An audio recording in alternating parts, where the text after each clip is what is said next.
Hi students, in last lecture we studied about the atomic and physical properties of group 18 elements. So first we do the quick revision of that topic. तो हमने पढ़ा था कि group 18 element के case में atomic and physical properties है वो कैसे वेरी करती हैं. फर्स्ट हमने इनकी एग्जिस्टेंस के बारे में पढ़ा था कि जो सभी नोबल गैसेज है वो मोनो एटॉमिक होती हैं, एक सिंगल एटम की फॉर्म में एग्जिस्ट करती हैं.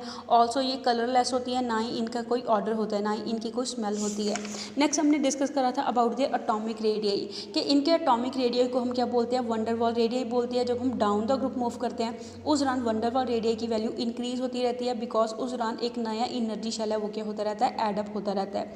ऐसे हमने इनकी आयनेशन एंथैल्पी के बारे में पढ़ा था कि जो आयनेशन एंथैल्पी है इसकी वैल्यू क्या आती है, हाई वैल्यू आती है. नेक्स्ट हमने इलेक्ट्रॉन गेन एंथैल्पी के बारे में पढ़ा था कि इसमें इलेक्ट्रॉन को गेन करने की पावर है वो नहीं होती है, जिसके कारण इसकी इलेक्ट्रॉन गेन एंथैल्पी की वैल्यू ऑलमोस्ट जीरो आती है या फिर लार्ज पॉजिटिव वैल्यू को ये शो करते हैं. नेक्स्ट हमने मेल्टिंग एंड बॉइलिंग पॉइंट को डिटेल में डिस्कस करा था. ऑल्सो हमने पढ़ा था कहते जो नोबल गैसेज है वो आसानी से लिक्विफाई नहीं होती हैं बिकॉज उसमें क्या होती हैं, वीक वंडरवॉल फोर्सेस प्रेजेंट होती है. नेक्स्ट हमने सॉलिबिलिटी को डिस्कस करा था कि जो नोबल गैसेज है पानी के अंदर क्या होती हैं, स्लाइटली सॉल्युबल होती हैं, बट इनकी सॉलिबिलिटी डाउन द ग्रुप क्या होती रहती है, इंक्रीज होती रहती है जब हम हीलियम से रेडॉन की तरफ को मूव करते हैं. नेक्स्ट हमने डिस्कस करा था about the properties of noble gases कि जो नोबल गैसेज है वो कैसे फिजिकल प्रॉपर्टी को शो करते हैं. ऐसे हमने इनकी केमिकल प्रॉपर्टीज़ के बारे में भी पढ़ा था कि जो नोबल गैसेज है वो रिएक्टिव नेचर की नहीं होती हैं. कहता है इनकी जो इनर्टनेस है वो किस वजह से होती है, बिकॉज नोबल गैसेज की फुली फिल्ड इलेक्ट्रॉनिक कन्फिग्रेशन होती है. ऑल्सो में से आउटरमोस्ट शेल में इलेक्ट्रॉन को रिमूव करने के लिए ज़्यादा एनर्जी रिक्वायर्ड होती है एंड इनमें इलेक्ट्रॉन को गेन करने की पावर है वो नहीं होती है, जिसके कारण इसकी इलेक्ट्रॉन गेन एंथैल्पी की वैल्यू जीरो आती है या फिर लार्ज पॉजिटिव वैल्यू को ये शो करते हैं. कहता है इन सभी रीज़न के कारण ये क्या करेंगे, इनर्टनेस को शो करेंगे. कहता है बिफोर 1962 हम ये क्या मानते थे कि जो नोबल गैसेज है वो क्या होती हैं, इनर्ट होती हैं, वो बिल्कुल भी कॉम्बिनेशन है वो नहीं शो करती, केमिकल कॉम्बिनेशन में पार्टिसिपेट नहीं करती, उनको कोई भी कंपाउंड नो नहीं है. बट कहता मार्च 1962 में नील बार्टलेट ने क्या प्रूव करा कि जो जीनॉन है वो क्या बनाता है, नंबर ऑफ कंपाउंड बनाता है, जिसको हमने डिटेल में डिस्कस करा था कि कौन कौन से कंपाउंड है वो जीनॉन के नोन है. नेक्स्ट हमने डिस्कस करा था about the compound of xenon. First हमने डिस्कस करा था जीनॉन फ्लोराइड के बारे में कि जो जीनॉन है वो कॉमनली 3 टाइप के फ्लोराइड बनाता है, जिसमें फर्स्ट हमने डिस्कस करा था जीनॉन डाइफ्लोराइड कि जो जीनॉन डाइफ्लोराइड है उसकी प्रेपरेशन हम कैसे करते हैं. Next now we come to today's topic that is structure कि जो जीनॉन डाइफ्लोराइड है उसका कैसा स्ट्रक्चर होता है. कहते हैं जो जीनॉन डाइफ्लोराइड है उसका लीनियर स्ट्रक्चर होता है, जैसे आपको फिगर नंबर 47 में शो करा हुआ है लास्ट पेज के ऊपर. दैट इज़ यहाँ पे हमें जीनॉन डाइफ्लोराइड का स्ट्रक्चर शो हो रहा है, जिसमें कहते हैं जो 3 इक्वेटोरियल पोजीशन है उसको लोन पेयर ऑक्यूपाई करते हैं एंड जो एक्सियल वाली पोजीशन है वहाँ पे क्या करते हैं, जीनॉन फ्लोरीन के 2 कोवलेंट बॉन्ड की फॉर्मेशन होती है. वहाँ से इसकी ज्योमेट्री है वो क्या आ जाती है, लीनियर ज्योमेट्री आ जाती है. तो कहता है यहाँ पे हमारे पास जो जीनॉन है उसकी कौन सी हाइब्रिडेशन इन्वॉल्व होती है, sp3d हाइब्रिडेशन इन्वॉल्व होती है, जिसके कारण उसकी ज्योमेट्री क्या होगी, ट्राइगोनल बायपिरामिडल ज्योमेट्री को शो करेगा. ट्राइगोनल बायपिरामिडल में कहता है जो इक्वेटोरियल पोजीशंस होती है 3 उनको कौन ऑक्यूपाई करता है, 3 लोन पेयर ऑक्यूपाई करते हैं. बिकॉज कहता है यहाँ पे हमारे पास क्या होती है, जो सिमेट्री है अरेंजमेंट है 3 लोन पेयर की वो क्या होती है, 120 डिग्री के एंगल पे ऊपर वो तीनों लोन पेयर पड़े होते हैं. एज रिजल्ट कहता है वहाँ पे जो नेट रिपल्शन है वो क्या होती है, जीनॉन फ्लोराइड के साथ उसकी जीरो रिपल्शन होगी. दस कहता है जो जीनॉन डाइफ्लोराइड है वो किस शेप में एग्जिस्ट करते हैं, लीनियर ज्योमेट्री की शेप में वो एग्जिस्ट करेंगे. नेक्स्ट हम पढ़ेंगे रिएक्शन विद वाटर कि जो जीनॉन डाइफ्लोराइड है वो पानी के साथ कैसी रिएक्शन शो करता है. कहते हैं जो जीनॉन डाइफ्लोराइड है वो हाइड्रोलाइज होता है, बट ये रिएक्शन क्या होती है, स्लो होती है. बट कहता है ये कंप्लीटली क्या होता है, एसिडिक या न्यूट्रल या एल्कलाइन सॉल्यूशन के अंदर क्या होगा, सॉल्युबल होगा. जैसे आपको यहाँ पे इसकी रिएक्शन शो करेगी है कि जो जीनॉन डाइफ्लोराइड है पानी के अंदर रिएक्शन तो शो करता है बट ये रिएक्शन क्या होती है, स्लो होती है. जैसे उस दौरान हमारे पास प्रोडक्ट फॉर्मेशन क्या मिलेगी, जीनॉन मिलेगा, साथ में हाइड्रोजन फ्लोराइड मिलता है, साथ में क्या मिलेगी, ऑक्सीजन मिलेगी. बट कहता है जो जीनॉन डाइफ्लोराइड है उसकी सॉल्युबिलिटी किस में होती है, न्यूट्रल एल्कलाइन सॉल्यूशन के अंदर इसकी सॉल्युबिलिटी क्या होती है, ज़्यादा होती है. जैसे सोडियम हाइड्रोक्साइड एल्कली के अंदर इसकी रिएक्शन शो करेगी है, उस दौरान हमारे पास जीनॉन की फॉर्मेशन होगी, सोडियम फ्लोराइड मिलता है, साथ में ऑक्सीजन मिलेगा, साथ में क्या मिलता है, वाटर मिलता है. नेक्स्ट हम पढ़ेंगे अबाउट दी जीनॉन टेट्राफ्लोराइड के बारे में कि जो जीनॉन टेट्राफ्लोराइड है उसको हम प्रिपेयर कैसे करते हैं.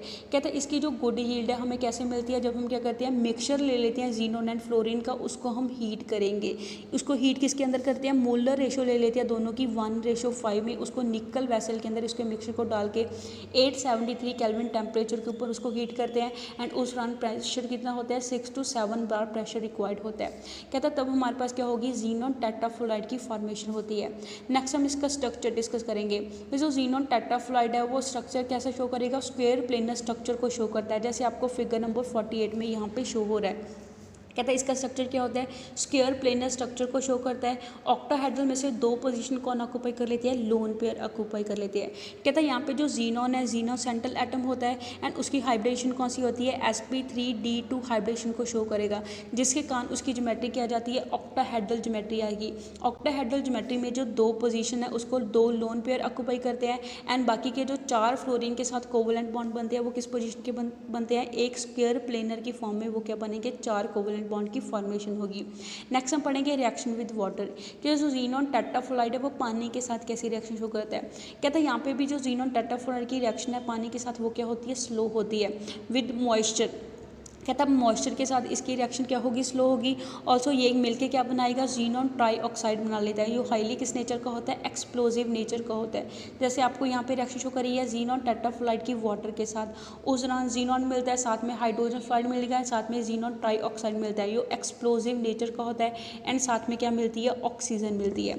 नेक्स्ट इज बट कहता है ये जो रिएक्शन है उसको हम कंट्रोल कर सकते हैं। इसमें कहता है जो एक्सप्लोजन है उसको रोक सकते हैं अगर हम इस रिएक्शन को टेम्परेचर को कंट्रोल कर लें -80 डिग्री सेल्सियस तक। उस दौरान क्या था हमारे पास किसकी फॉर्मेशन होती है, ज़ीनॉन ऑक्सीफ्लोराइड की फॉर्मेशन होती है, जो एक्सप्लोजिव नेचर का नहीं होता है। जैसे आपको यहाँ पे इसकी रिएक्शन शो करी गई है, दैट इज ज़ीनॉन टेट्राफ्लोराइड की वाटर के साथ। उस दौरान क्या था अगर हम टेम्परेचर कितना मेंटेन कर लें, -80 डिग्री सेल्सियस टेम्परेचर मेंटेन कर ले तो ऊपर वाली रिएक्शन को हम कंट्रोल कर सकते हैं। उस दौरान किसकी फॉर्मेशन होगी, ज़ीनॉन ऑक्सीफ्लोराइड की फॉर्मेशन होती है, साथ में क्या मिलता है, हाइड्रोजन फ्लोराइड मिलता है। Next is xenon hexafluoride. कहता है ज़ीनॉन हेक्साफ्लोराइड को हम कैसे प्रिपेयर करते हैं। कहता है जब हम क्या करते हैं, ज़ीनॉन को एक्सेस ऑफ फ्लोरीन के साथ हीट करते हैं, उनकी मोलर रेशो कितनी लेते हैं, 1:20 उसकी मोलर रेशो लेते हैं। इसके मिक्सचर को निकल वेसल के अंदर डाल के 573 केल्विन टेम्परेचर के ऊपर हीट करते हैं एंड प्रेशर कितना रिक्वायर्ड होता है, 60 से लेकर 70 बार तक इसका लिए प्रेशर क्या होगा, रिक्वायर्ड होगा। उस दौरान हमारे पास किसकी फॉर्मेशन होती है, ज़ीनॉन हेक्साफ्लोराइड की फॉर्मेशन होगी। नेक्स्ट हम डिस्कस करेंगे about the structure of xenon hexafluoride. कहता है जो ज़ीनॉन हेक्साफ्लोराइड का स्ट्रक्चर है वो क्या होता है, डिस्टॉर्टेड ऑक्टाहेड्रल स्ट्रक्चर को शो करता है, जिसमें से कहता है हमारे पास क्या होता है, जो सभी 6 पोजीशन है उसको कौन ऑक्यूपाई करेगा, 6 फ्लोरीन एटम ऑक्यूपाई करते हैं एंड जो एक लोन पेयर है वो कहाँ पे प्रेजेंट होता है, एट दी सेंटर पोजीशन के ऊपर क्या होगा, प्रेजेंट होगा। कहते हैं जो ट्रायंगुलर फेसेस होते हैं उसकी सेंट्रल पोजीशन के ऊपर एक लोन पेयर प्रेजेंट होता है। कहते हैं यहाँ पे जो ज़ीनॉन है उसकी हाइब्रिडेशन कौन सी होती है, sp3d3 हाइब्रिडेशन को ये शो करता है, जैसे आपको यहाँ पे इसकी फिगर शो हो रही है। कहता है हमारे पास क्या है, इसकी ज्योमेट्री है उसमें से क्या होगा, जो 6 पोजीशन है उसको कौन ऑक्यूपाई करता है, फ्लोरीन एटम ऑक्यूपाई कर लेते हैं। एंड कहता है ये जो ट्रायंगुलर प्लेन है इसके जो मिडल वाली पोजीशन है, सेंटर वाली पोजीशन है, उसको एक लोन पेयर क्या कर लेता है, ऑक्यूपाई कर लेता है। Next is reaction with water, के पानी के साथ इसकी कैसी रिएक्शन होती है। कहता है पानी के साथ ये स्लो हाइड्रोलिसिस देता है विद एटमॉस्फेरिक मॉइस्चर। कहता है जो एटमॉस्फेयर में नमी होती है उसके साथ ये रिएक्शन शो करता है, बट ये रिएक्शन क्या होती है, स्लो होती है। उस दौरान किसकी फॉर्मेशन होगी, ज़ीनॉन ट्राईऑक्साइड की फॉर्मेशन होती है, जो हाईली एक्सप्लोजिव नेचर का होता है। कहते हैं केयरफुल हाइड्रोलिसिस जब हम करते हैं निकल वेसल के अंदर, उस दौरान हमारे पास क्या मिलता है, कलरलेस स्टेबल लिक्विड मिल जाता है ज़ीनॉन ऑक्सीफ्लोराइड का। जैसे हमने ऊपर भी पढ़ा है कि उस दौरान भी हम अगर कंडीशन को कंट्रोल कर दे तो उस दौरान एक्सप्लोजन है वो क्रिएट नहीं होगी। कहता है सिमिलरली इसके केस में भी यही होता है, जब हम केयरफुली हाइड्रोलिसिस करते हैं निकल वेसल के अंदर, उस दौरान हमारे पास क्या मिलेगा, कलरलेस लिक्विड मिलता है। दैट इज हमारे पास किसकी फॉर्मेशन होगी, ज़ीनॉन हेक्साफ्लोराइड जब वाटर के साथ रिएक्शन करेगा XeOF4 फॉर्मेशन होती है एंड साथ में क्या मिलेगा, हाइड्रोजन फ्लोराइड मिलता है। कहता है जो ज़ीनॉन फ्लोराइड होते हैं वो रिएक्शन शो कर देते हैं फ्लोराइड आयन के साथ एंड उस दौरान वो क्या करते हैं, फ्लोराइड आयन एक्सेप्टर के साथ रिएक्शन शो करके केटाइनिक स्पीसीज बना देते हैं एंड साथ में क्या मिलेगा, फ्लोराइड आयन डोनर हमारे पास क्या बना देगा, फ्लोरो एनायन की फॉर्मेशन कर देगा। जैसे आपको यहाँ पे रिएक्शन शो करी है कि जो ज़ीनॉन डाइफ्लोराइड है जो वो प्लैटिनम पेंटाफ्लोराइड के साथ रिएक्शन शो करता है, उस दौरान एक हमारे पास क्या मिलता है, केटाइनिक स्पीसीज मिलती है, दूसरी क्या मिलती है, एनायनिक स्पीसीज मिलती है। ऐसे आपको ज़ीनॉन टेट्राफ्लोराइड के साथ भी रिएक्शन शो करेगी है, जीनॉन हेक्साफोलाइड के साथ भी रिएक्शन शो करेगी है। नेक्स्ट हम डिस्कस करेंगे अबाउट दी जीनॉन ऑक्साइड के बारे में कि जब जीनॉन ऑक्सीजन के साथ मिलकर ऑक्साइड बनाता है उस दौरान कहते हैं जो इंपॉर्टेंट ऑक्साइड है जीनॉन के वो कौन से होते हैं, xenon try oxide and xenon tetra oxide, ये सबसे ज़्यादा क्या होते हैं, इंपॉर्टेंट ऑक्साइड होते हैं। फर्स्ट हम डिस्कस करेंगे about the xenon try oxide के बारे में। कहते हैं जो जीनॉन ट्राई ऑक्साइड है उसको हम कैसे प्रिपेयर करते हैं, जब हम हाइड्रोलिसिस करवाते हैं जीनॉन हेक्साफोलाइड की या फिर जीनॉन टेट्राफोलाइड की, उस दौरान हमारे पास जीनॉन ट्राई ऑक्साइड की फॉर्मेशन होती है। जैसे इसकी रिएक्शन हमने ऊपर भी पढ़ रखी है। तो कहते हैं हमारे पास रिएक्शन क्या होती है, जब जीनॉन टेट्राफोलाइड रिएक्शन शो करता है पानी के साथ, उस दौरान जीनॉन ट्राईऑक्साइड मिलता है, साथ में जीनॉन मिलेगा, साथ में हाइड्रोजन फ्लोराइड मिलेगा, साथ में क्या मिलती है, ऑक्सीजन मिलती है। ऐसे आपको जीनॉन हेक्साफ्लोराइड के साथ भी इसकी रिएक्शन शो करेगी है। जबकि कहते हैं जो लास्ट रिएक्शन है, लास्ट रिएक्शन कौन सी है, जीनॉन हेक्साफोलाइड की, जब हम हाइड्रोलिसिस कराते हैं ये जो रिएक्शन है वो क्या करती है, कुछ फॉलोइंग स्टेजेस के थ्रू क्या होती है, प्रोसीड होती है। जैसे इसके अंदर 3 स्टेप क्या होते हैं, इन्वॉल्व होते हैं। कहता है फर्स्ट स्टेप के अंदर क्या होगा, जो जीनॉन हेक्साफोलाइड है वो पानी के साथ रिएक्शन शो करेगा, उस दौरान प्रोडक्ट फॉर्मेशन क्या होती है, HCOF4 बनेगा एंड साथ में क्या मिलता है, हाइड्रोजन फ्लोराइड मिलता है। कहते हैं यहाँ पे जो HCOF4 कंपाउंड बन रहा है वो फर्दर क्या करता है, पानी के साथ रिएक्शन शो करके XeO2F2 बना लेता है। कहता है उसके बाद ये फर्दर दोबारा पानी के साथ रिएक्शन शो करेगा, उस दौरान किसकी फॉर्मेशन होती है, जीनॉन ट्राईऑक्साइड की फॉर्मेशन होगी, साथ में क्या मिलेगा, हाइड्रोजन फ्लोराइड मिलेगा। कहता है इस रिएक्शन के दौरान हमें बहुत ज़्यादा केयर रखने की ज़रूरत होती है, बिकॉज कहता है ये क्या होती है, हाईली एक्सप्लोजिव नेचर की होती है, तो हमें इस रिएक्शन को करते टाइम बहुत ज़्यादा ध्यान रखना पड़ता है। नेक्स्ट हम इसके स्ट्रक्चर को डिस्कस करेंगे। कहते हैं जो जीनॉन ट्राईऑक्साइड है उसका स्ट्रक्चर क्या होता है, पिरामिडल स्ट्रक्चर को ये शो करता है, जैसे आपको फिगर नंबर 50 के अंदर यहाँ पे शो करा हुआ है नेक्स्ट पेज के ऊपर। दैट इज़ कहता है जो जीनॉन ट्राईऑक्साइड का स्ट्रक्चर है वो क्या होता है, पिरामिडल स्ट्रक्चर होता है। पिरामिडल के अंदर हमारे पास जो एक पोजीशन है वो किसने ऑक्यूपाई करी होती है, लोन पेयर ने ऑक्यूपाई करी होती है। कहता है यहाँ पे जो हमारे पास जीनॉन है उसकी कौन सी हाइब्रिडेशन इन्वॉल्व होती है, sp3 हाइब्रिडेशन इन्वॉल्व होती है। sp3 हाइब्रिडेशन के कारण इसकी ज्योमेट्री क्या होती है, टेट्राहेड्रल ज्योमेट्री होगी। टेट्राहेड्रल में से जब एक पोजीशन को लोन पेयर ऑक्यूपाई कर लेगा तो पीछे इसकी ज्योमेट्री क्या बचती है, हमारे पास पिरामिडल ज्योमेट्री बचती है। Next is reaction with water, के पानी के साथ इसकी कैसी रिएक्शन होती है।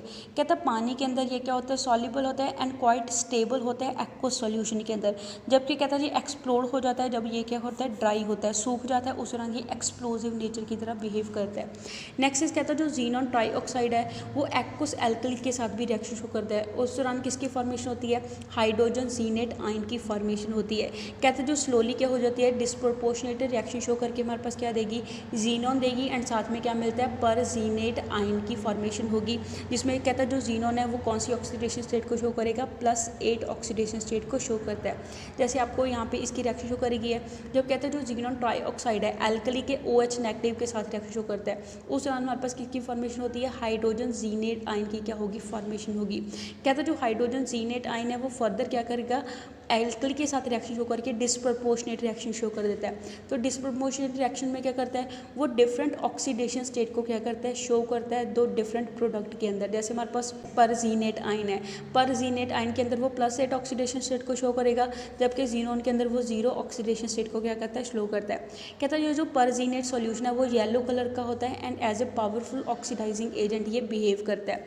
नेक्स्ट हम पढ़ेंगे जीनॉन टेट्रा ऑक्साइड के बारे में। कहता है जो जीनॉन टेट्रा ऑक्साइड है उसकी प्रिपरेशन हम कैसे करते हैं, जब हम रिएक्शन शो कराते हैं between the concentrated sulphuric acid and sodium xenate के साथ या फिर बेरियम जीनेट के साथ उसकी रिएक्शन शो कराएंगे, उस दौरान हमारे पास जीनॉन टेट्रा ऑक्साइड की फॉर्मेशन होती है। ये रिएक्शन रूम टेम्परेचर के ऊपर चलती है। कहता है ये जो रिएक्शन है उसको प्योरीफाई भी कर सकते हैं। उसमें कहता है जो हमारे पास जीनॉन टेट्रा ऑक्साइड मिलता है उसको प्योरीफाई कैसे करेंगे, वैक्यूम के अंदर उसकी सब्लिमेशन करवा देते हैं -78 डिग्री सेल्सियस टेम्परेचर के ऊपर। नेक्स्ट आपको इसका स्ट्रक्चर गिवन दे रखा है। कहता है जो जीनॉन टेट्रा ऑक्साइड मॉलिक्यूल है उसका स्ट्रक्चर क्या होता है, टेट्राहेड्रल स्ट्रक्चर को ये शो करता है, जैसे आपको फिगर नंबर 51 में शो करा हुआ है कि इसमें इसकी हाइब्रिडेशन कौन सी होती है, sp3 हाइब्रिडेशन को शो करेगा। एज ए रिजल्ट इसका जो स्ट्रक्चर है वो क्या हो जाता है, टेट्राहेड्रल स्ट्रक्चर इसका हमें शो होता है। Next is xenon oxyfluoride. Xenon oxyfluoride को हम नेक्स्ट लेक्चर में डिस्कस करेंगे। So that's all for today. Stay home, stay safe, thank you.